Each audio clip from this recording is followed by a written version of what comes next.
رابعہ ایک چھوٹے سے گاؤں میں پیدا ہوئی تھی جو قدرتی خوبصورتی سے مالا مال تھا مگر تعلیمی اور ترقیاتی سہولتوں سے محروم۔ اس کا دل بڑا اور ارادے مضبوط تھے۔ گاؤں کے باسی اس کی محنت اور جذبے کی تعریف کرتے تھے، مگر اس کے خواب بڑے تھے اور گاؤں کی سرحدیں اسے قید محسوس ہوتی تھیں۔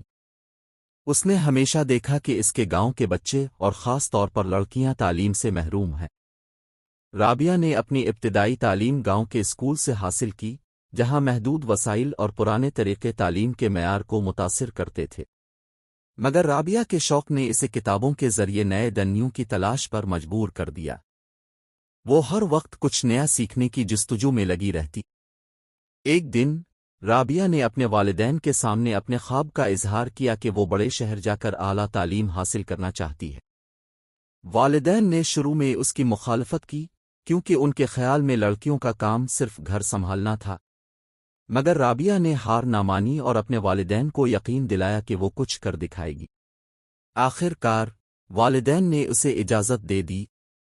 رابعہ نے شہر کی راہ لی، جہاں اس کے لیے نئے چیلنجز کا سامنا تھا۔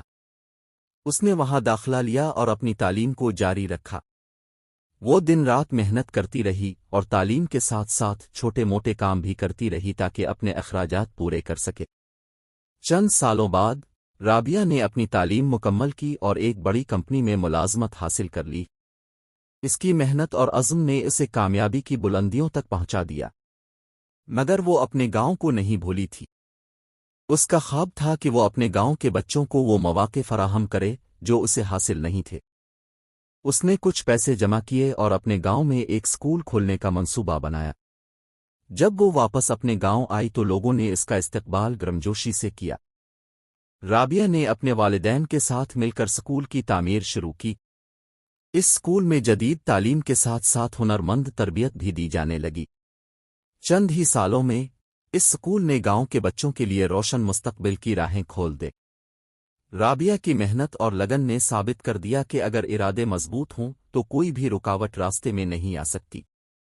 رابعہ کی کہانی آج بھی گاؤں کے بچوں کو خواب دیکھنے اور انہیں پورا کرنے کی ترغیب دیتی ہے۔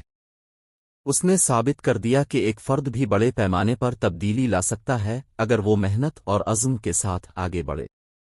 اس کا نام اب ہر ایک کی زبان پر تھا اور وہ اپنے گاؤں کے لیے ایک مثالی شخصیت بن گئی۔